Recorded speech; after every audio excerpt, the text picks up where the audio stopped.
வார்த்தையை வந்து ஒரு லிங்க் ஒரு ஸ்ட்ராங் ஒரு லைன்ல பேசிட்டாரு.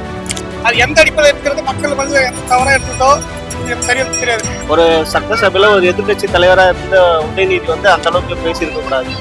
வேற யாரும் நார்மல் பர்சன் ஒரு புது எம்எல்ஏ பேசியிருந்தா ஓகே. ஒரு எதிர்கட்சி தலைவராக இருக்கிறாரு, அவர் வந்து பேசுறது கொஞ்சம் இதாக இருந்தது. மோஸ்ட்லி வந்து இப்போ ஜென்னிசட் எல்லாமே டபுள் மீனிங்ல பேசுற மாதிரி தான் இருக்கு. எனக்கு இன்னமும் அவர் மட்டும் பேசுற மாதிரி எல்லாமே அப்படிதான் பேசுறாங்க. அது ஒரு அரசியல் ஆக்கக்கூடாது. கேஸ்லாம் நிக்காது, தேவையில்ல 4000 போலீஸுக்கு வேலை இல்லாம தேவையில்லாம சுத்தி அது ஒரு போராட்டம் பண்ணி அரசு. ஏன்னா ஒருத்தருக்கு செக் வச்சா நகரக்கூடாது. அது ஈஸியா நிக்காதுன்னு தெரிஞ்சு கூட எதுக்கு அதை போய் கைது பண்ணி தஞ்சாவூர் கூட்டு போய் போலீஸ்க்கு வேலை கொடுத்து ஒரு வார்த்தையை வந்து ஒரு லிங்க் ஒரு ஸ்ட்ராங் ஒரு லைன்ல பேசிட்டாரு. அது எந்த அடிப்படையில் இருக்கிறது மக்கள் வந்து எந்த தவறாக எடுத்ததோ எனக்கு சரியா தெரியாது. அதாவது அவர் எதுவுமே சொல்லல, ஆனா கீழ இருக்க தொண்டர்கள் தான் த்ரிஷா கத்துனாங்க. அவர் ஒன்னும் சொல்லல. நீங்க என்ன நினைக்கிறீங்க? நான் வந்து அந்த கைது பண்ணது வந்து தவறுன்றீங்களா? ஒரு எதிர்கட்சி தலைவர். ஆனா எல்லாரும் அதர் கட்சி இதுதான் சொல்றாங்க, கண்டிப்பா அரெஸ்ட் பண்ணியே ஆகணும்.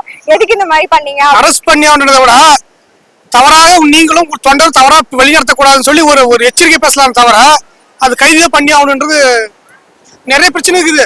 நீங்க என்னன்னா மெயினா த்ரிஷான்றது கிடையாது, உமனை பத்தி சொல்லிட்டாங்க அப்படின்றதுக்காக தான் எல்லாரும் இவர் வாயில அந்த வார்த்தை வரலையே. மக்கள் ஒரு தொண்டம் பேசிட்டா, அதாவது தொண்டம் பேசினால கல்ல கைது பண்ணுவாங்க. அந்த விஷயத்துல நான் கொஞ்சம் இதுவாகிறேன். அப்ப வந்து அரெஸ்ட் பண்ணது நியாயம் இல்லையா? அரெஸ்ட் பண்ணது எனக்கு கொஞ்சம் நியாயம் இல்லை. ஏன்னா நியாயத்தில் விட இப்ப சூழ்நிலை சட்டமன்றம் இருக்குது, நடத்துறாங்க, செய்யறாங்க. இப்ப அது ஒரு எதிர்கட்சி தலை சில கேள்விகள் கேட்க வேண்டிய சூழ்நிலை வருது, செய்யறாங்க. அப்போ வந்து அவர் தேவை. மக்களுக்கு சில கோரிக்கைகள் வந்து சில விஷயங்கள் எதிர்ப்பு பேசக்கூடிய தலைவர் வந்து எதிர்கட்சி தலைவர். இந்த மக்களுக்கு கொஞ்சம் செய்யணும், இதை பண்ணணும் அப்படின்னு கேட்கணும். அப்படி இந்த தலைவர் தேவை. அந்த ஒரு காரணக்கோசம் தேவை, மற்றபடின்றது இல்லை. ஏன்னா இவரு இல்லைன்னா நீங்க சும்மா வந்து ஒப்பிட்டு அறிவிச்சு போயிட்டு வந்துருவீங்க. எடப்பாடியாலையும் முடியல, அடுத்தது உங்களையும் உதயநிதி இல்லைன்னா வச்சுக்க, நீங்க வந்து கூட சாதாரணமா வந்து அறிவிச்சுட்டு கை தட்டி போயிட்டு வந்துருவீங்க. ஒரு கேள்வி கேட்க ஒரு ஆள் வேணும், அதுக்கு எதிர்கட்சி தலையில ஒருத்தர் வேணும், ஒரு ஆள் வேணும். உதயநிதி பேசுறது கொஞ்சம் எக்ஸ்ட்ராடினரியா பேசின மாதிரி தான் தோணுச்சு. ஒரு சட்டசபையில ஒரு எதிர்கட்சி தலைவராக இருந்த உதயநிதி வந்து அந்த அளவுக்கு பேசியிருக்க கூடாது. வேற யாரும் நார்மல் பர்சன் ஒரு புது எம்எல்ஏ பேசியிருந்தா ஓகே. ஒரு எதிர்கட்சி தலைவராக இருக்கிறாரு, அவர் வந்து பேசுறது கொஞ்சம் இதாக இருந்தது. ஆனால் அதுக்கு வந்து ஒரு கண்டனமோ இல்லை ஏதோ தெரிவிச்சிருக்கலாம், ஒரு வார்னிங்காவது கொடுத்துருக்கலாம். டைரக்டா எடுத்த உடனே இது பண்ணது, கைது பண்ணது ஒரு நாளுக்கு முன்னாடி, சட்டசபைக்கு ஒரு நாளுக்கு முன்னாடி அதை பிளான் பண்ணி பண்ண மாதிரி தான் இருந்தது. அது கொஞ்சம் கண்டிக்கத்தக்கது தான். ஆனால் உதயநிதி பேசுனது கொஞ்சம் இதாக இருக்குது. லேடிஸில் வந்து பார்த்தீங்கன்னா கொஞ்சம் அந்த விஷயத்தில் கொஞ்சம் டிஎம்கே கொஞ்சம் ஆப்போசிட்டாக தோன்ற மாதிரி ஒரு இதாக ஆயிடுச்சு. இது வந்து பார்த்தோன்னா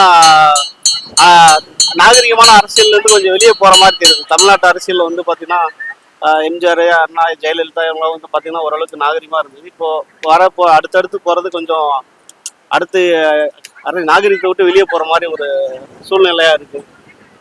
இது வந்து மாறணும். புது கவர்மெண்ட் நல்லா பண்ணணும்னு சொல்லிட்டு தான் புது கவர்மெண்ட் சொல்லி இது பண்ணியிருக்கிறாங்க. பட் ஆனால் இப்போ இருக்கிற கவர்மெண்ட் வந்து பார்த்தீங்கன்னா அது கொஞ்சம் கொஞ்சமாக அப்படியே நேம் ஸ்பைல் ஆடுமோன்ற ஒரு இது சுச்சுவேஷனில் இருக்குது. அது பண்ணாமல் நல்லா பெஸ்ட்டாக பண்ணி. ஏன் அப்படி நினைக்கிறீங்க? இப்போதானே வந்திருக்காங்க, சோ இன்னும் அவங்க பண்ணுவாங்க மேடம். அது என்னன்னா ஒரு விஷயம் இருக்குன்னா அது வெளிப்படையா பண்ற மாதிரி ஒரு தோற்றம் இருக்குது. அது ஒன்றும் ஃபுல் ஃபோர்ஸ் நல்லா பண்ணாங்கன்னா கொஞ்சம் நல்லா இருக்கும். கொஞ்சம் வெளிப்படையா பண்றேன்னு சொல்றாங்க, ஆனா உள்ளுக்குள்ள போகும்போது கொஞ்சம் பிரச்சனைலாம் வருது. அரெஸ்ட் பண்ணிருக்க கூடாது. பட் இப்போடைய பாலிடிக்ஸ் அப்படிதான் இருக்கு. இப்போ மோஸ்ட்லி வந்து இப்போ ஜென்னிசட் எல்லாமே டபுள் மீனிங்ல பேசுற மாதிரி தான் இருக்கு. எனக்கு இன்னமும் அவர் மட்டும் பேசுற மாதிரி எல்லாமே அப்படிதான் பேசுறாங்க. அது ஒரு அரசியல் ஆக்கக்கூடாது. பட் இருந்தாலும் அவர் அந்த வார்த்தையை தவிர்த்திருக்கலாம். அதனால அந்த வார்த்தையை சொல்லல, கீழ இருக்க தொண்டர்கள் சொன்னாங்க. இருந்தாலும் அந்த டைமுக்கு அந்த வார்த்தையை யூஸ் பண்ணிருக்க கூடாது, கொஞ்ச நேரம் கழிச்சு யூஸ் பண்ணிருக்கலாம்.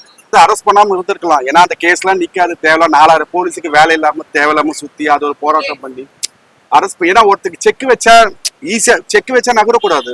அது ஈஸியா நிக்காதுன்னு தெரிஞ்சு கூட எதுக்கு அதை போய் கைது பண்ணி தஞ்சாவூர் கூட்டு போய் போலீஸ்க்கு வேலை கொடுத்து diesel loss, manpower loss, தேவையில்லாம உருட்டு இருப்பது, அதெல்லாம் ரொம்ப கஷ்டமா இருக்கு.